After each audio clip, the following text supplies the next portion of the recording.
The Eyes by Edith Wharton and read by Christopher Halton. We had been put in the mood for ghosts that evening after an excellent dinner at our old friend Colwin's by a tale of Fred Murchard's, the narrative of a strange personal visitation, seen through the haze of our cigars and by the drowsy gleam of a coal fire. Colwin's library, with its oak walls and dark old bindings, made a good setting for such evocations and ghostly experiences at first hand. Being, after Murchard's opening, the only kind acceptable to us, we proceeded to take stock of our group and tax each member for a contribution. There were 8 of us, and 7 contrived, in a manner more or less adequate to fulfil the condition imposed. It surprised us all to find that we could muster such a show of supernatural impressions, for none of us, excepting Murchard himself and young Phil Frenham, whose story was the slightest of the lot, had the habit of sending our souls into the invisible, so that on the whole we had every reason to be proud of our 7 exhibits, and none of us would have dreamed of expecting an 8th from our host. Our old friend Mr. Andrew Culwin, who had sat back in his armchair, listening and blinking through the smoke circles with the cheerful tolerance of a wise old idol, was not the kind of man likely to be favoured with such contacts, though he had imagination enough to enjoy, without envying, the superior privileges of his guests. By age and by education he belonged to the stout positivist tradition, and his habit of thought had been formed in the days of the epic struggle between physics and metaphysics. But he had been then and always essentially a spectator, a humorous detached observer of the immense muddled variety show of life, slipping out of his seat now and then for a brief dip into the convivialities at the back of the house, but never, as far as one knew, showing the least desire to jump on the stage and do a turn. Among his contemporaries there lingered a vague tradition of his having, at a remote period, and in a romantic clime, been wounded in a duel. But this legend no more tallied with what we younger men knew of his character than my mother's assertion that he had once been a charming little man with nice eyes corresponded to any possible reconstitution of his physiognomy. "He never can have looked like anything but a bundle of sticks," Murchard had once said of him. "Or a phosphorescent log, rather," someone else amended, and we recognised the happiness of this description of his small squat trunk, with the red blink of the eyes in a face like mottled bark. He had always been possessed of a leisure which he had nursed and protected, instead of squandering it in vain activities. His carefully guarded hours had been devoted to the cultivation of a fine intelligence and a few judiciously chosen habits, and none of the disturbances common to human experience seemed to have crossed his sky. Nevertheless, his dispassionate survey of the universe had not raised his opinion of that costly experiment, and his study of the human race seemed to have resulted in the conclusion that all men were superfluous, and women necessary only because someone had to do the cooking. On the importance of this point, his convictions were absolute, and gastronomy was the only science which he revered as a dogma. It must be owned that his little dinners were a strong argument in favour of this view, besides being a reason, though not the main one, for the fidelity of his friends. Mentally he exercised a hospitality less seductive but no less stimulating.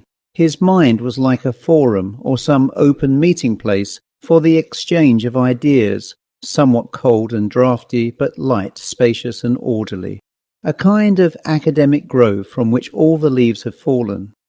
In this privileged area a dozen of us were wont to stretch our muscles and expand our lungs, and as if to prolong as much as possible the tradition of what we felt to be a vanishing institution, 1 or 2 neophytes were now and then added to our band.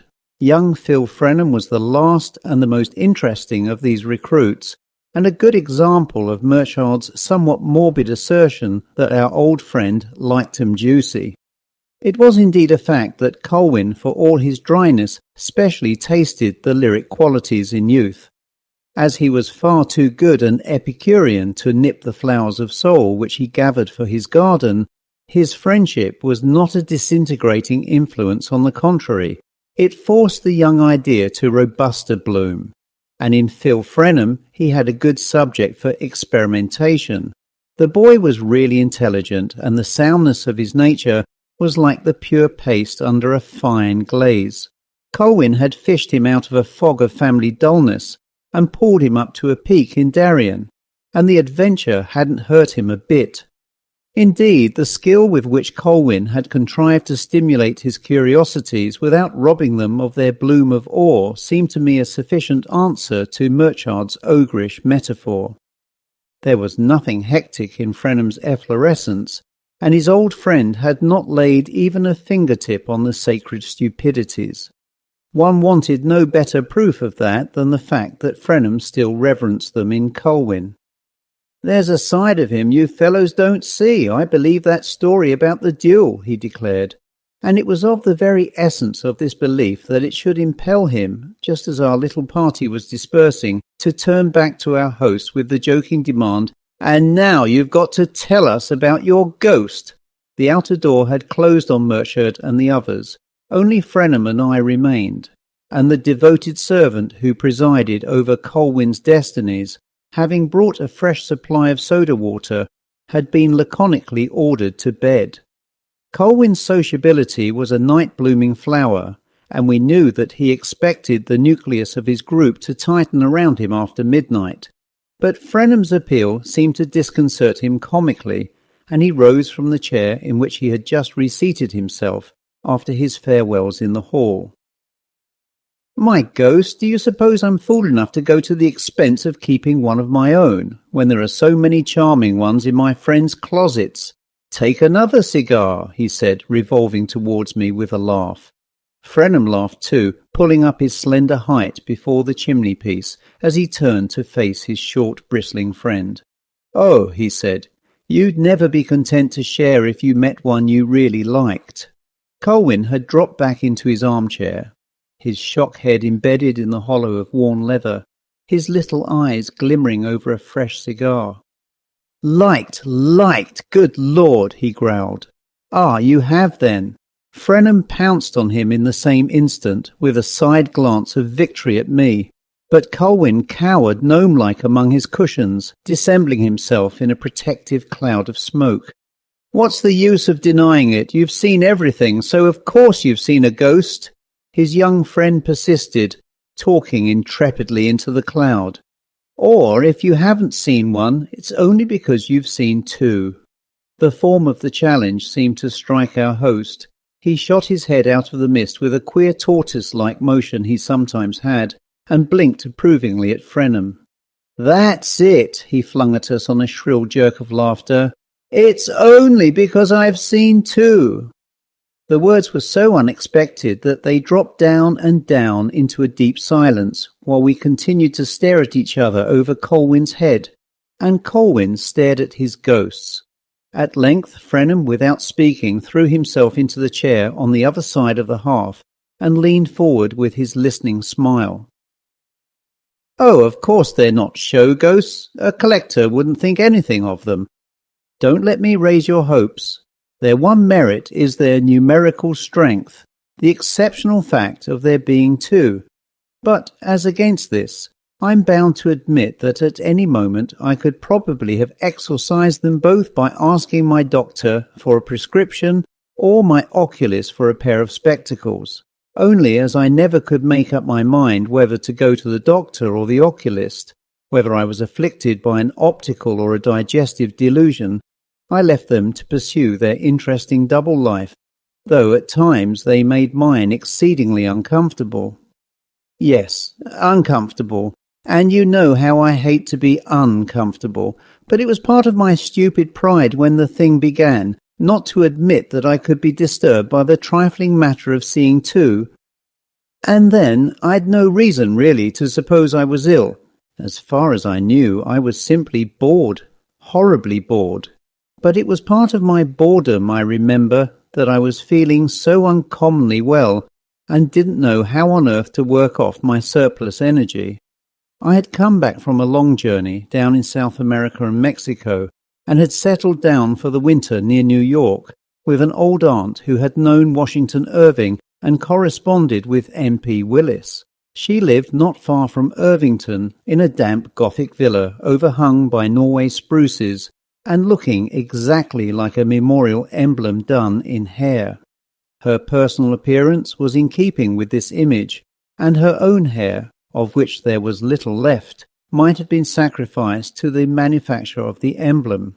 I had just reached the end of an agitated year, with considerable arrears to make up in money and emotion, and theoretically it seemed as though my aunt's mild hospitality would be as beneficial to my nerves as to my purse.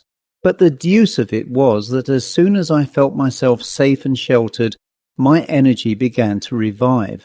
And how was I to work it off inside of a memorial emblem? I had at that time the illusion that sustained intellectual effort could engage a man's whole activity, and I decided to write a great book. I forget about what.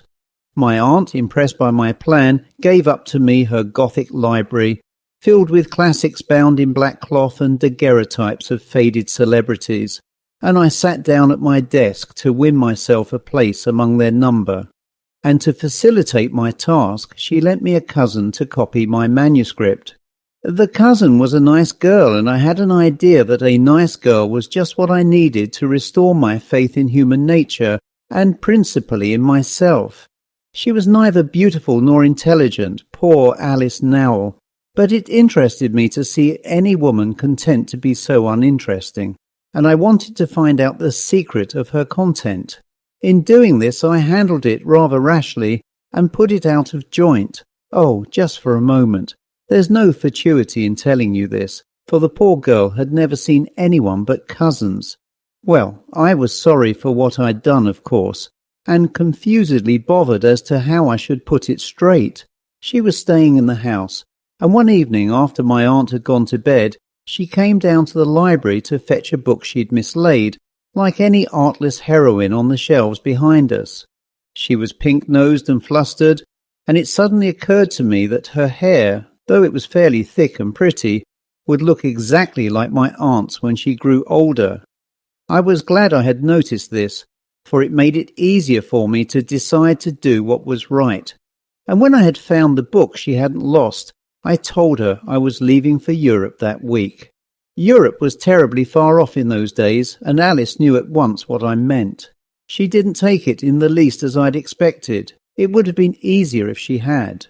She held her book very tight and turned away a moment to wind up the lamp on my desk. It had a ground glass shade with vine leaves and glass drops around the edge. I remember. Then she came back, held out her hand and said, "Goodbye." And as she said it, she looked straight at me and kissed me. I had never felt anything as fresh and shy and brave as her kiss. It was worse than any reproach, and it made me ashamed to deserve a reproach from her.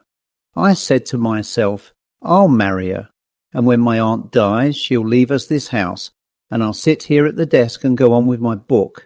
And Alice will sit over there with her embroidery and look at me as she's looking now.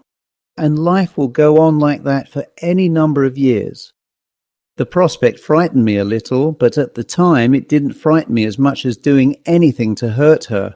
And 10 minutes later she had my seal ring on her finger, and my promise that when I went abroad she should go with me. You'll wonder why I'm enlarging on this incident. It's because the evening on which it took place was the very evening on which I first saw the queer sight I've spoken of. Being at that time an ardent believer in a necessary sequence between cause and effect, I naturally tried to trace some kind of link between what had just happened to me in my aunt's library and what was to happen a few hours later on the same night. And so the coincidence between the two events always remained in my mind. I went up to bed with rather a heavy heart, for I was bowed under the weight of the first good action I had ever consciously committed. And young as I was, I saw the gravity of my situation. Don't imagine from this that I had hitherto been an instrument of destruction. I had been merely a harmless young man who had followed his bent and declined all collaboration with Providence. Now I had suddenly undertaken to promote the moral order of the world, and I felt a good deal like the trustful spectator who has given his gold watch to the conjurer, and doesn't know in what shape he'll get it back when the trick is over. Still, a glow of self-righteousness tempered my fears, and I said to myself as I undressed that when I'd got used to being good, it probably wouldn't make me as nervous as it did at the start. And by the time I was in bed and had blown out my candle, I felt that I really was getting used to it, and that, as far as I'd got, it was not unlike sinking down into one of my aunt's very softest wool mattresses. I closed my eyes on this image, and when I opened them it must have been a good deal later, for my room had grown cold and intensely still. I was waked by the queer feeling we all know, the feeling that there was something in the room that hadn't been there when I fell asleep. I sat up and strained my eyes into the darkness. The room was pitch black, and at first I saw nothing, but gradually a vague glimmer at the foot of the bed turned into two eyes staring back at me. I couldn't distinguish the features attached to them, but as I looked the eyes grew more and more distinct. They gave out a light of their own. The sensation of being thus gazed at was far from pleasant, and you might suppose that my first impulse would have been to jump out of bed and hurl myself on the invisible figure attached to the eyes. But it wasn't. My impulse was simply to lie still. I can't say whether this was due to an immediate sense of the uncanny nature of the apparition, to the certainty that if I did jump out of bed, I should hurl myself on nothing, or merely to the benumbing effect of the eyes themselves. They were the very worst eyes I've ever seen. A man's eyes. But what a man! My first thought was that he must be frightfully old. The orbits were sunk, and the thick red-lined lids hung over the eyeballs like blinds of which the cords are broken. One lid drooped a little lower than the other with the effect of a crooked leer. And between these folds of flesh, with their scant bristle of lashes, the eyes themselves, small glassy discs with an agate-like rim, looked like sea pebbles in the grip of a starfish. But the age of the eyes was not the most unpleasant thing about them. What turned me sick was their expression of vicious security. I don't know how else to describe the fact that they seemed to belong to a man who had done a lot of harm in his life, but had always kept just inside the danger lines. They were not the eyes of a coward, but of someone much too clever to take risks, and my gorge rose at their look of base astuteness. Yet even that wasn't the worst, for as we continued to scan each other I saw in them a tinge of derision, and felt myself to be its object. At that I was seized by an impulse of rage that jerked me to my feet and pitched me straight at the unseen figure. But of course there wasn't any figure there, and my fist struck at emptiness. Ashamed and cold, I groped about for a match and lit the candles. The room looked just as usual, as I had known it would, and I crawled back to bed and blew out the lights. As soon as the room was dark again, the eyes reappeared, and I now applied myself to explaining them on scientific principles. At first I thought the illusion might have been caused by the glow of the last embers in the chimney, but the fireplace was on the other side of my bed, and so placed that the fire could not be reflected in my toilet glass, which was the only mirror in the room. Then it struck me that I might have been tricked by the reflection of the embers in some polished bit of wood or metal, and though I couldn't discover any object of the sort in my line of vision, I got up again, groped my way to the hearth, and covered what was left of the fire. But as soon as I was back in bed, the eyes were back at its foot. They were an hallucination then, that was plain.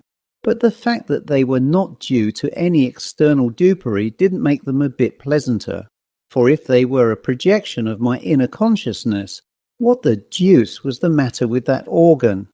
I had gone deeply enough into the mystery of morbid pathological states to picture the conditions under which an exploring mind might lay itself open to such a midnight admonition, but I couldn't fit it to my present case. I had never felt more normal mentally and physically, and the only unusual fact in my situation, that of having assured happiness of an amiable girl, did not seem of a kind to summon unclean spirits about my pillow. But there were the eyes still looking at me. I shut mine and tried to evoke a vision of Alice Nowell's. They were not remarkable eyes, but they were as wholesome as fresh water, and if she had had more imagination or longer lashes, their expression might have been interesting. As it was, they did not prove very efficacious, and in a few moments I perceived that they had mysteriously changed into the eyes at the foot of the bed. It exasperated me more to feel these glaring at me through my shut lids than to see them, and I opened my eyes again and looked straight into their hateful stare. And so it went on all night. I can't tell you what that night was like, nor how long it lasted. Have you ever lain in bed, hopelessly wide awake, and tried to keep your eyes shut, knowing that if you opened them you'd see something you dreaded and loathed? It sounds easy, but it's devilish hard. Those eyes hung there and drew me. I had the vertige de l'abîme, and their red lids were the edge of my abyss. I had known nervous hours before, hours when I'd felt the wind of danger in my neck, but never this kind of strain. It wasn't that the eyes were awful, they hadn't the majesty of the powers of darkness, but they had, how shall I say, a physical effect that was the equivalent of a bad smell. Their look left a smear like a snail's, and I didn't see what business they had with me anyhow, and I stared and stared, trying to find out. I don't know what effect they were trying to produce, but the effect they did produce was that of making me pack my portmanteau and bolt to town early the next morning. I left a note for my aunt explaining that I was ill and had gone to see my doctor, and as a matter of fact, I did feel uncommonly ill. The night seemed to have pumped all the blood out of me, but when I reached town, I didn't go to the doctor's. I went to a friend's rooms and threw myself on a bed and slept for 10 heavenly hours. When I woke, it was the middle of the night, and I turned cold at the thought of what might be waiting for me. I sat up, shaking, and stared into the darkness, but there wasn't a break in its blessed surface, and when I saw that the eyes were not there, I dropped back into another long sleep. I had left no word for Alice when I fled, because I meant to go back the next morning, but the next morning I was too exhausted to stir. As the day went on, the exhaustion increased, instead of wearing off like the fatigue left by an ordinary night of insomnia. The effect of the eyes seemed to be cumulative, and the thought of seeing them again grew intolerable. For 2 days I fought my dread, and on the third evening I pulled myself together and decided to go back the next morning. I felt a good deal happier as soon as I'd decided, for I knew that my abrupt disappearance and the strangeness of my not writing must have been very distressing to poor Alice. I went to bed with an easy mind and fell asleep at once, but in the middle of the night I woke and there were the eyes. Well, I simply couldn't face them, and instead of going back to my aunt's, I bundled a few things into a trunk and jumped aboard the first steamer for England. I was so dead tired when I got on board that I crawled straight into my berth and slept most of the way over. And I can't tell you the bliss it was to wake from those long dreamless stretches and look fearlessly into the dark, knowing that I shouldn't see the eyes. I stayed abroad for a year, and then I stayed for another, and during that time I never had a glimpse of them. That was enough reason for prolonging my stay if I'd been on a desert island. Another was, of course, that I had perfectly come to see on the voyage over the complete impossibility of my marrying Alice Nowell. The fact that I had been so slow in making this discovery annoyed me and made me want to avoid explanations. The bliss of escaping at one stroke from the eyes and from this other embarrassment gave my freedom an extraordinary zest, and the longer I savoured it, the better I liked its taste. The eyes had burned such a hole in my consciousness that for a long time I went on puzzling over the nature of the apparition and wondering if it would ever come back. But as time passed, I lost this dread and retained only the precision of the image. Then that faded in its turn. The second year found me settled in Rome, where I was planning, I believe, to write another great book, a definitive work on Etruscan influences in Italian art.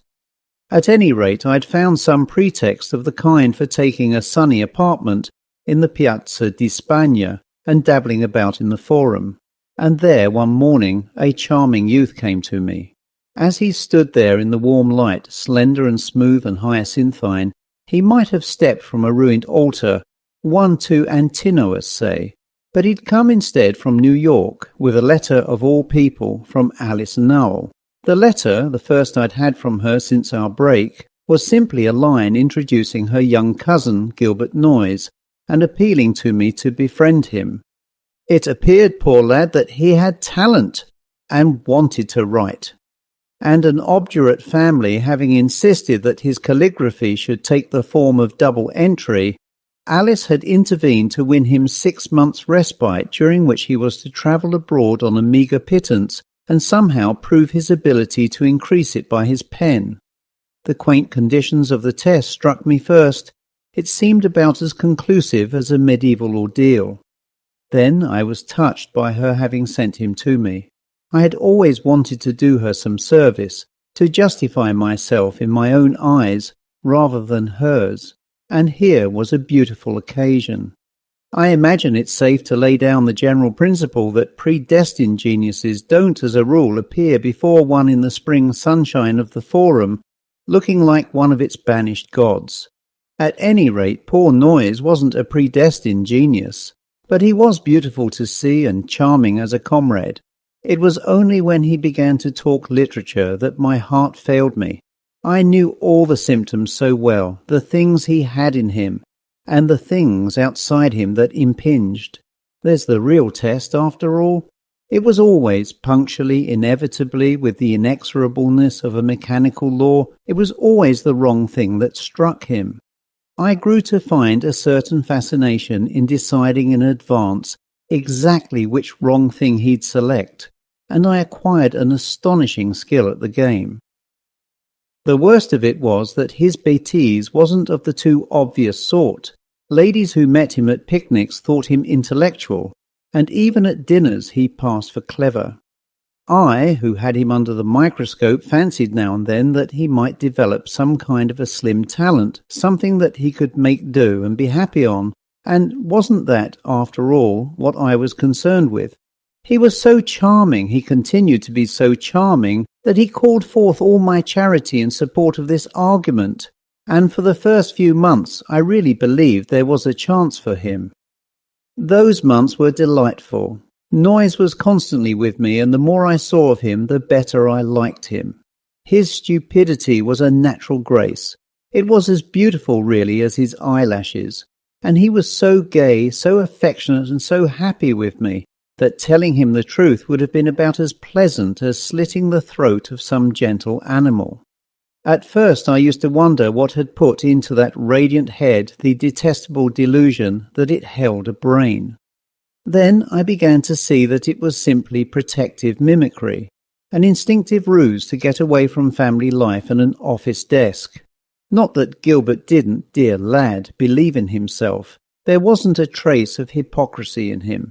He was sure that his call was irresistible, while to me it was the saving grace of his situation that it wasn't, and that a little money, a little leisure, a little pleasure would have turned him into an inoffensive idler. Unluckily, however, there was no hope of money, and with the alternative of the office desk before him, he couldn't postpone his attempt at literature. The stuff he turned out was deplorable, and I see now that I knew it from the first. Still, the absurdity of deciding a man's whole future on a first trial seemed to justify me in withholding my verdict, and perhaps even in encouraging him a little, on the ground that the human plant generally needs warmth to flower. At any rate, I proceeded on that principle, and carried it to the point of getting his term of probation extended. When I left Rome, he went with me, and we idled away a delicious summer between Capri and Venice. I said to myself, if he has anything in him, it will come out now. And it did. He was never more enchanting and enchanted. There were moments of our pilgrimage when beauty born of murmuring sound seemed actually to pass into his face, but only to issue forth in a flood of the palest ink. Well, the time came to turn off the tap. and I knew there was no hand but mine to do it.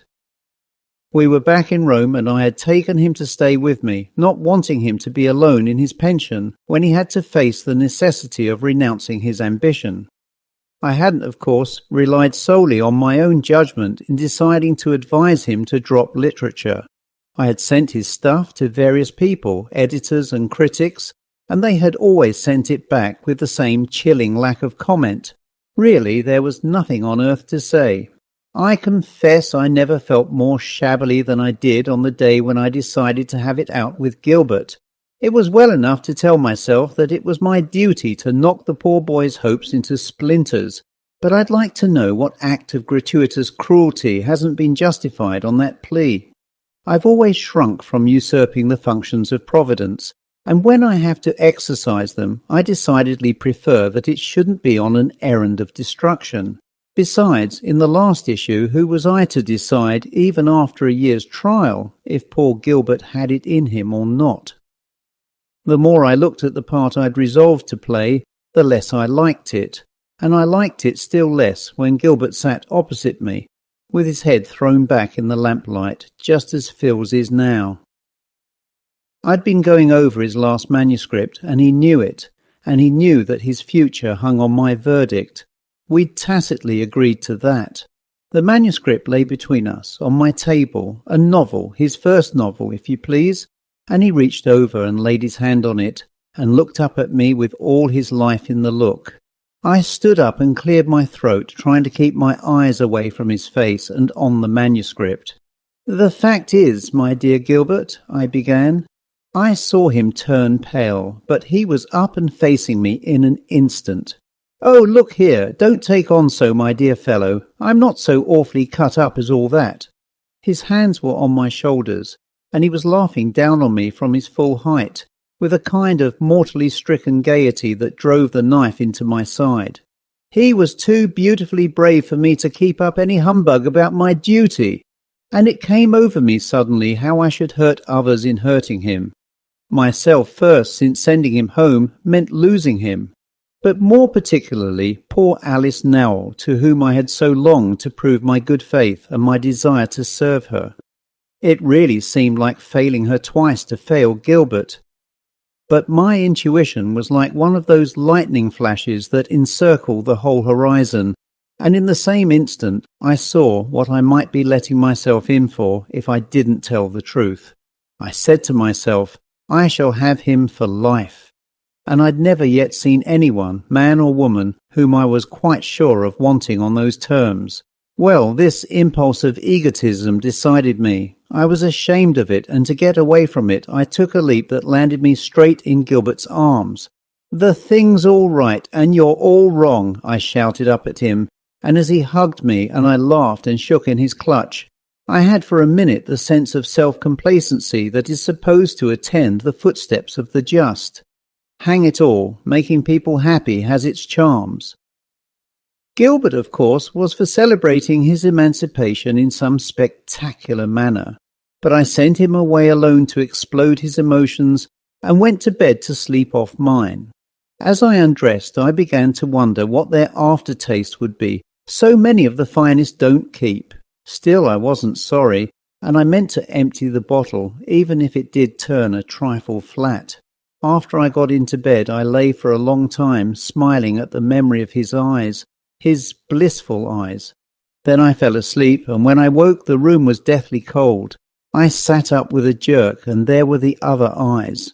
It was 3 years since I'd seen them, but I'd thought of them so often that I fancied they could never take me unawares again. Now, with their red sneer on me, I knew that I had never really believed they would come back, and that I was as defenceless as ever against them. As before, it was the insane irrelevance of their coming that made it so horrible.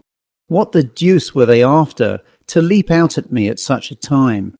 I had lived more or less carelessly in the years since I'd seen them, though my worst indiscretions were not dark enough to invite the searchings of their infernal glare. But at this particular moment I was really in what might have been called a state of grace, and I can't tell you how the fact added to their horror. But it's not enough to say they were as bad as before. They were worse. Worse by just so much as I'd learned of life in the interval, by all the damnable implications my wider experience read into them. I saw now what I hadn't seen before, that they were eyes which had grown hideous gradually, which had built up their baseness coral-wise, bit by bit, out of a series of small turpitudes slowly accumulated through the industrious years. Yes, it came to me that what made them so bad was that they had grown bad so slowly. There they hung in the darkness, their swollen lids dropped across the little watery bulbs rolling loose in the orbits and the puff of flesh making a muddy shadow underneath. And as their stare moved with my movements, there came over me a sense of their tacit complicity, of a deep hidden understanding between us that was worse than the first shock of their strangeness. Not that I understood them, but that they made it so clear that some day I should. Yes, that was the worst part of it, decidedly, and it was the feeling that became stronger each time they came back. For they got into the damnable habit of coming back. They reminded me of vampires with a taste for young flesh. They seemed so to gloat over the taste of a good conscience. Every night for a month they came to claim their morsel of mine. Since I'd made Gilbert happy, they simply wouldn't loosen their fangs.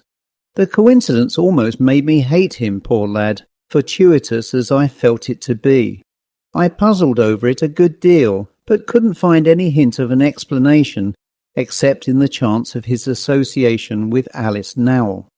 But then the eyes had let up on me the moment I had abandoned her, so they could hardly be the emissaries of a woman scorned, even if one could have pictured poor Alice charging such spirits to avenge her. That set me thinking, and I began to wonder if they would let up on me if I abandoned Gilbert. The temptation was insidious, and I had to stiffen myself against it. But really, dear boy, he was too charming to be sacrificed to such demons, and so, after all, I never found out what they wanted. The fire crumbled, sending up a flash which threw into relief the narrator's gnarled face under its grey-black stubble. Pressed into the hollow of the chair back, it stood out an instant like an intaglio of yellowish, red-veined stone, with spots of enamel for the eyes. Then the fire sank, and it became once more a dim, Rembrandtish blur. Phil Frenham, sitting in a low chair on the opposite side of the hearth, one long arm propped on the table behind him, one hand supporting his thrown-back head, and his eyes fixed on his old friend's face, had not moved since the tale began. He continued to maintain his silent immobility after Culwin had ceased to speak, and it was I who, with a vague sense of disappointment at the sudden drop of the story, finally asked, "But how long did you keep on seeing them?" Culwin, so sunk into his chair that he seemed like a heap of his own empty clothes, stirred a little, as if in surprise at my question. He appeared to have half forgotten what he had been telling us. How long? Oh, off and on all that winter. It was infernal. I never got used to them. I grew really ill. Frenham shifted his attitude, and as he did so, his elbow struck against a small mirror in a bronze frame, standing on the table behind him. He turned and changed its angle slightly. Then he resumed his former attitude, his dark head thrown back on his lifted palm, his eyes intent on Culwin's face. Something in his silent gaze embarrassed me, and as if to divert attention from it, I pressed on with another question. "And you never tried sacrificing Noyes?" "Oh, no, the fact is I didn't have to. He did it for me, poor boy." "Did it for you? How do you mean?" "He wore me out, wore everybody out. He kept on pouring out his lamentable twaddle and hawking it up and down the place till he became a thing of terror. I tried to wean him from writing, oh, ever so gently, you understand, by throwing him with agreeable people, giving him a chance to make himself felt, to come to a sense of what he really had to give.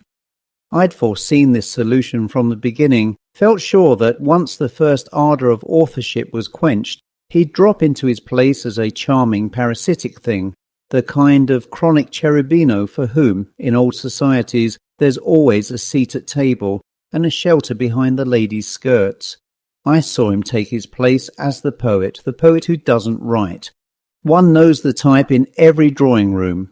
Living in that way doesn't cost much. I'd worked it all out in my mind and felt sure that with a little help he could manage it for the next few years, and meanwhile he'd be sure to marry. I saw him married to a widow rather older with a good cook and a well-run house, and I actually had my eye on the widow. Meanwhile, I did everything to help the transition, lent him money to ease his conscience, introduced him to pretty women to make him forget his vows. But nothing would do him. He had but one idea in his beautiful, obstinate head. He wanted the laurel and not the rose, and he kept on repeating Gautier's axiom and battering and filing at his limp prose till he'd spread it out over Lord knows how many 100 pages. Now and then he would send a barrelful to a publisher, and of course it would always come back. At first it didn't matter. He thought he was misunderstood. He took the attitudes of genius, and whenever an opus came home, he wrote another to keep it company. Then he had a reaction of despair and accused me of deceiving him, and Lord knows what. I got angry at that and told him it was he who had deceived himself. He'd come to me determined to write, and I'd done my best to help him. That was the extent of my offence, and I'd done it for his cousin's sake, not his. That seemed to strike home, and he didn't answer for a minute. Then he said, "My time's up and my money's up. What do you think I'd better do?" "I think you'd better not be an ass," I said. "What do you mean by being an ass?" he asked. I took a letter from my desk and held it out to him. "I mean refusing this offer of Mrs. Ellinger's, to be her secretary at a salary of $5,000. There may be a lot more in it than that." He flung out his hand with a violence that struck the letter from mine. "Oh, I know well enough what's in it," he said, red to the roots of his hair. "And what's the answer, if you know?" I asked. He made none at the minute, but turned away slowly to the door. There, with his hand on the threshold, he stopped to say, almost under his breath, "Then you really think my stuff's no good?" I was tired and exasperated, and I laughed. I don't defend my laugh, it was in wretched taste, but I must plead in extenuation that the boy was a fool, and that I had done my best for him. I really had. He went out of the room, shutting the door quietly after him. That afternoon I left for Frascati, where I'd promised to spend the Sunday with some friends. I was glad to escape from Gilbert, and by the same token, as I learned that night, I had also escaped from the eyes. I dropped into the same lethargic sleep that had come to me before when I left off seeing them, and when I woke the next morning in my peaceful room above the ilexes, I felt the utter weariness and deep relief that always followed on that sleep. I put in 2 blessed nights at Frascati, and when I got back to my rooms in Rome, I found that Gilbert had gone. Oh, nothing tragic had happened. The episode never rose to that. He'd simply packed his manuscripts and left for America, for his family on the Wall Street desk. He left a decent enough note to tell me of his decision, and behaved altogether in the circumstances as little like a fool as it's possible for a fool to behave. Culwin paused again, and Frenham still sat motionless, the dusky contour of his young head reflected in the mirror at his back. "And what became of Noyes afterward?" I finally asked, still disquieted by a sense of incompleteness, by the need of some connecting thread between the parallel lines of the tale. Cowin twitched his shoulders. "Oh, nothing became of him, because he became nothing. There could be no question of becoming about it. He vegetated in an office, I believe, and finally got a clerkship in a consulate and married drearily in China. I saw him once in Hong Kong, years afterward. He was fat and hadn't shaved. I was told he drank. He didn't recognize me." "And the eyes?" I asked after another pause, which Frenham's continued silence made oppressive. Culwin, stroking his chin, blinked at me meditatively through the shadows. "I never saw them after my last talk with Gilbert. Put 2 and 2 together if you can. For my part, I haven't found the link." He rose, his hands in his pockets, and walked stiffly over to the table on which reviving drinks had been set out. "You must be parched after this dry tale. Here, help yourself, my dear fellow. Here, Phil." He turned back to the hearth. Frenham made no response to his host's hospitable summons. He still sat in his low chair without moving, but as Culwin advanced toward him, their eyes met in a long look, after which the young man, turning suddenly, flung his arms across the table behind him and dropped his face upon them. Culwin, at the unexpected gesture, stopped short, a flush on his face. "Phil, what the deuce? Why have the eyes scared you, my dear boy, my dear fellow? I never had such a tribute to my literary ability, never." He broke into a chuckle at the thought and halted on the hearthrug, his hands still in his pockets, gazing down at the youth's bowed head. Then, as Frenham still made no answer, he moved a step or two nearer. "Cheer up, my dear Phil. It's years since I've seen them. Apparently I've done nothing lately bad enough to call them out of chaos, unless my present evocation of them has made you see them, which would be their worst stroke yet." His bantering appeal quivered off into an uneasy laugh, and he moved still nearer, bending over Frenham and laying his gouty hands on the lad's shoulders. "Phil, my dear boy, really, what's the matter? Why don't you answer? Have you seen the eyes?" Frenham's face was still hidden, and from where I stood behind Culwin I saw the latter, as if under the rebuff of this unaccountable attitude, draw back slowly from his friend. As he did so, the light of the lamp on the table fell full on his congested face, and I caught its reflection in the mirror behind Frenham's head. Culwin saw the reflection also. He paused, his face level with the mirror, as if scarcely recognizing the countenance in it as his own. But as he looked, his expression gradually changed, and for an appreciable space of time, he and the image in the glass confronted each other with a glare of slowly gathering hate. Then Culwin let go on Frenham's shoulders and drew back a step. Frenham, his face still hidden, did not stir. The end.